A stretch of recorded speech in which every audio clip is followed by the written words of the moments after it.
Okay, so a story on the front page of the Daily Telegraph today, written by Luke Edwards. Lampard and favour in frame for Newcastle. Lots of different things detailed in this. Why don't we welcome the man that wrote the story, Luke Edwards. He is from the Daily Telegraph, the North East correspondent. Good morning, Luke. Very good morning, Luke. Good morning. Morning. Good morning. Morning, thanks for coming on. That's all right. Wow, lots of information in here. Why don't you take us through it? Well, where do we start? I mean, I think what this reflects a little bit is the slightly chaotic nature of the takeover last week. I think it's all happened very, very quickly. I don't think they were expecting it to go through this year. So I think what we've seen has happened is they've come in and they've had to do a lot very, very quickly. And I think they're actually doing it the right way. I think they're doing things fairly methodically. I think they had a meeting with Steve Bruce yesterday. I think we're all expecting Steve Bruce to go this week. I don't think he'll be in the dugout against Tottenham on Sunday, but they had an hour-long meeting with him yesterday. And I think that's just showing him a little bit of respect. I think they've picked his brains about things.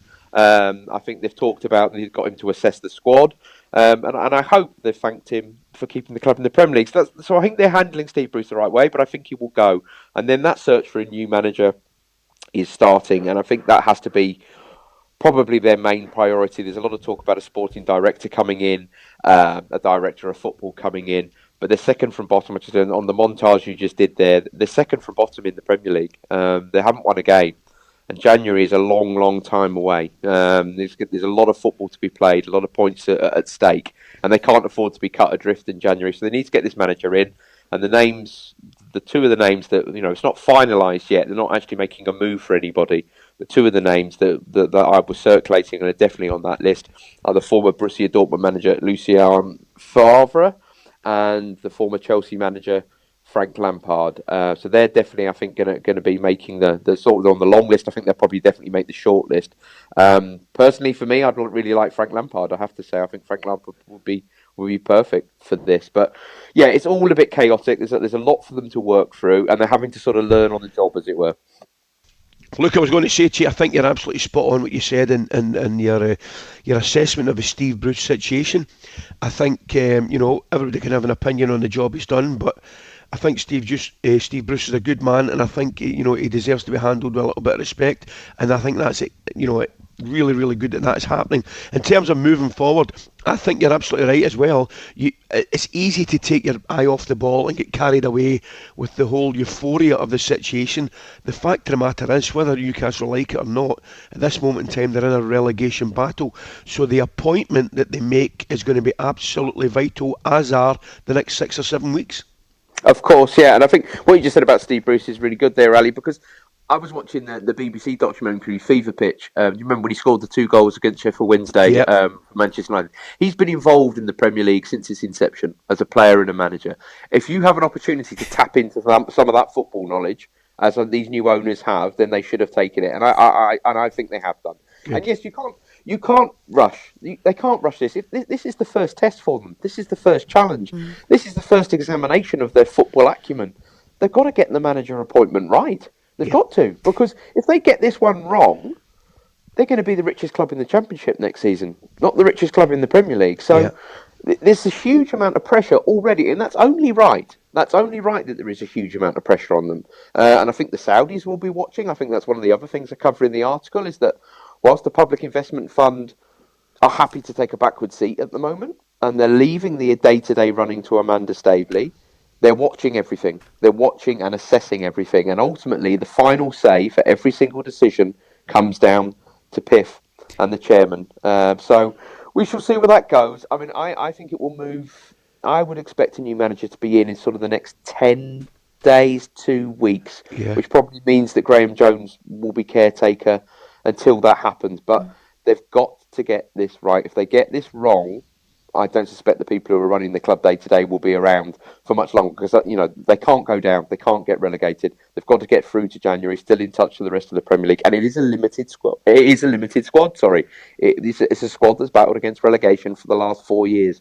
So it desperately needs improvement, and they desperately need to get the right man in as the manager. Luke, could you give us an idea? Because there's a lot of speculation about how much will be spent in the January transfer window, and about the potentials that they could have up to 200 million because they haven't spent this and that versus financial fair play. But have you got any idea of what they can spend or what they might want to spend?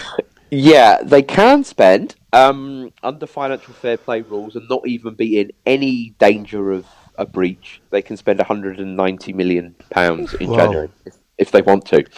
Will they do that? I don't think they'll spend that much in January. No, I think they'll box clever. I think what we might see is one big money signing, and then I think there'll be some James Tarkowski types who's got 6 months left on his contract at Burnley.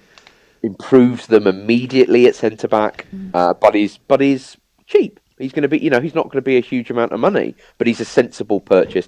Someone like Jesse Lingard at Manchester United, again, has turned down a contract at Old Trafford.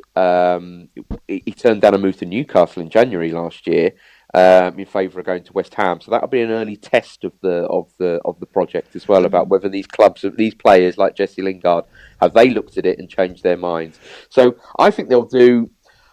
I don't think they'll do all that much more than, I think, somewhere between 50 and 100. I mean, I'm sort of plucking that figure out the air. I've got to be honest with you, Laura, but I don't think they're going to go and spend 190 million, because for these clubs to work, they have to bring in the new sponsorship deals, don't they? We've seen that at PSG, we've seen that at Manchester City.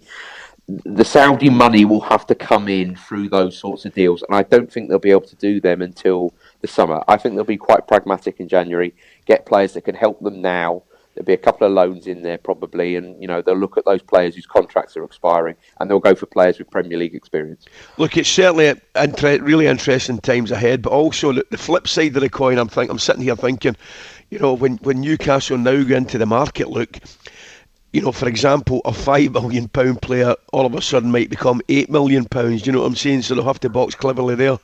They will, and I think that's why the sorts of noises that have been coming out of the consortium, certainly sort of since the weekend, I think has been prudent, and we're not going to go on a massive transfer splurge, because yes, you're exactly right, Ali. That's what everybody will do, won't they? I mean, even Burnley with Tarkowski, if he's coming out of his contract, they might quote them 10, 15 million for him, even though he's got 6 months left. So, and that's why by that point they need to have a head of recruitment in, and they need to have a sporting director in, because you need somebody to be able to handle those negotiations. And I think they will try and manage expectations. That was another one of the phrases that has come up with me from the public investment fund angle. They don't want to be talking all the time at the moment, because for exactly what you've said, clubs will try and rinse them in January. And it's business, isn't it? It's football business. Everybody does it. But they're going to have to try and be a little bit smart and a little bit clever, and they'll need somebody who probably, it's not going to be the manager, not in modern day football, who handles those negotiations. So I think they'll play down budget expectations. And I suspect, having read all these stories saying they've got 190 million to spend, I think they'll push back against that over the next 2 or 3 months, because that, as Ali's just said, that's kind of the last thing. I just blurted it all over the radio, of course, but it's the last thing you really want when you're going into talks trying to sign players in January. Luke, any ideas of how the other clubs are feeling in the Premier League? Any Not rumblings? very happy. Yeah. I mean, would you be? I mean, I tell you what. Well, it's like, if you live on your street and one of your neighbours wins the lottery, and moves out for a massive mansion. Do you know what I mean? It's a bit like that, isn't it? You'd be sort of like, oh, beautifully put, Luke. I've got to say. But Luke, they don't. You would, wouldn't you? You'd be annoyed. Genuine question though. They don't have. I mean, this is obviously all gone through. It's taken its time. They've now gone through the proper measures and ticked all the boxes that the Premier League deem that they need to. So, do the Premier League clubs the other Premier League clubs have any leg to stand on in terms of voicing their frustration with this, or is it just a voice of frustration? They can threaten to break away league, I suppose, and have. Oh, not this again. No, I don't think there's anything they can do. No, it's gone through, isn't it? I mean, it's passed the owners and directors test, and that's the Premier League. They're all signed up to these Premier League rules. It's like a membership club. It's like a country club, the Premier League, effectively. So they're all signed up to this. I think they're going to moan about it. I think their understanding was that it was never going to progress.